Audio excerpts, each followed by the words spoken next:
Hi, this is Santoshi. Welcome to signature with S. ఈరోజు నేను చెప్పబోయే రెసిపీ మల్టీగ్రెయిన్ దోశ. ఎలా చేద్దామో చూద్దామా రండి.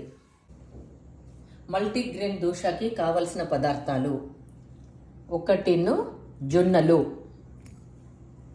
పెసర్లు,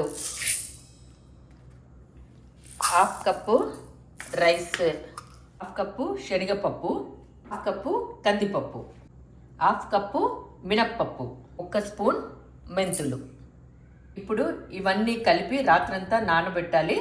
ప్రొద్దున వేసుకునే ముందు 1 గంట ముందు మిక్సీలో వేసేసి దోశలు వేసేసి కొబ్బరి చట్నీ అయినా పల్లి చట్నీతోనే తింటే చాలా బాగుంటాయి.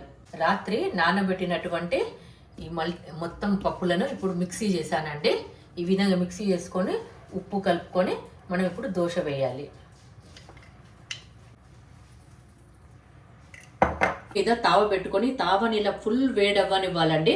వేడైనప్పుడే దోశలు చాలా బాగా వస్తాయి. ఆనియన్ పెట్టుకుని నేనైతే ఇలాగా చేస్తాను. ఆనియన్కి ఆయిల్ రాసేసి ఇలా పెట్టుకొని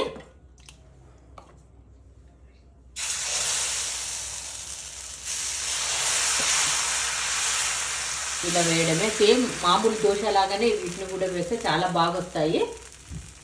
1/2 టీ స్పూన్ అంతా నెయ్యి లేదా ఆయిల్ ఇలా వేసుకోవాలి. దీన్ని పల్లీ చట్నీతో కానీ కొబ్బరి చట్నీతో కానీ తింటే బాగుంటుంది. దీంట్లోనే నేను ఇంకో వెరైటీ కూడా చూపిస్తాను. ఇంకొక టైప్ అండి. ఇలా దోశ వేయాలి. దోశ వేసాక సగము కాలాక కాస్త ఆయిల్ వేసేసి ఎగ్ వేస్తాను నేను. 1/2 టీ స్పూన్ అంతా ఆయిల్ వేయాలండి. ఆయిల్ వేసాక ముందుగా ఉప్పు కారము ఈ ఎగ్గులో కలిపి పెట్టాను, అది దీని మీద ఇలా వేయాలి. రెడీ చేసేయాలండి.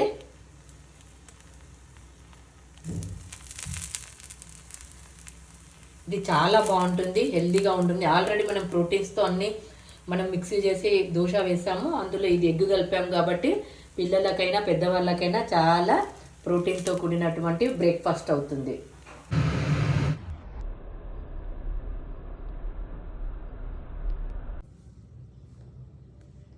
ఇలా క్రిస్పీగా తయారైన దోశను, ఇది పల్లి చట్నీ అండి, పల్లి చట్నీతో తీసుకుంటే చాలా బాగుంటుంది.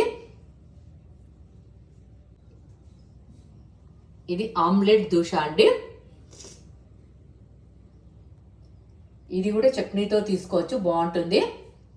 నెక్స్ట్ టైం ఈ పల్లి చట్నీ ఎలా చేయాలో చెప్తాను. మీకు ఈ దోశ రెసిపీ నచ్చినట్లయితే నా ఛానల్ని లైక్ చేయండి, సబ్స్క్రైబ్ చేయండి, షేర్ చేయండి.